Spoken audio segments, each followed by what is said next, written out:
রূপকথার এক গ্রামে একটা ঘর ছিল। সেই ঘরের নাম 1000 আয়নাঘর। সেই গ্রামে একটা ছোট্ট হাস্যোজ্জ্বল চেহারার মেয়ে ছিল। মেয়েটি তার বাবা মার মুখে সেই আয়নাঘরের কথা শুনে এবং শুনে সে সেই ঘরটি দেখার খুব ইচ্ছে জাগে। কিন্তু মেয়েটি একা একা ঘর থেকে কখনো বের হয়নি। তাই সে তার সমবয়সী আরেকটা মেয়েকে সাথে নিয়ে আয়নাঘর দেখতে গেল। আয়নাঘর দেখার আগে মেয়েটি অন্য মেয়েটিকে বলল, আমি আগে ঢুকবো, ঢুকে কি কি দেখি তোমাকে এসে বলবো, তারপর তুমি ঢুকবে। যেই কথা সেই কাজ। মেয়েটি প্রথম ঢুকতেই ফটকে সুন্দর কাজ দেখে মেয়েটা মন খুশিতে ভরে গেল। তারপর মেয়েটি ঘরে ঢুকলো। ঘরে ঢুকে সেখানে দেখতে তার মতো চেহারা আর অনেকগুলো মেয়ে। সে দেখে সে অনেক খুশি হয়ে গেল এবং সে একটা হাসি দিল।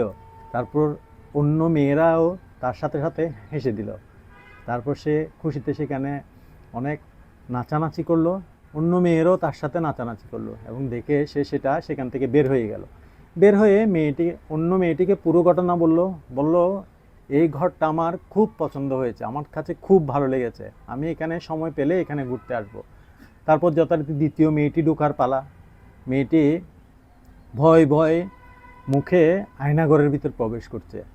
আয়নাঘরে যখন সে ঢুকলো, দেখলো তার মতো ভীতিকর অবস্থায় আরও অনেকগুলো মেয়ে সেখানে সে খুব ভয় পেয়ে গেল এবং সে সেখানে একটা ভয়ের চিৎকার দিয়ে উঠলো এবং অন্য মেয়েরাও সেখানে চিৎকার দিয়ে উঠলো।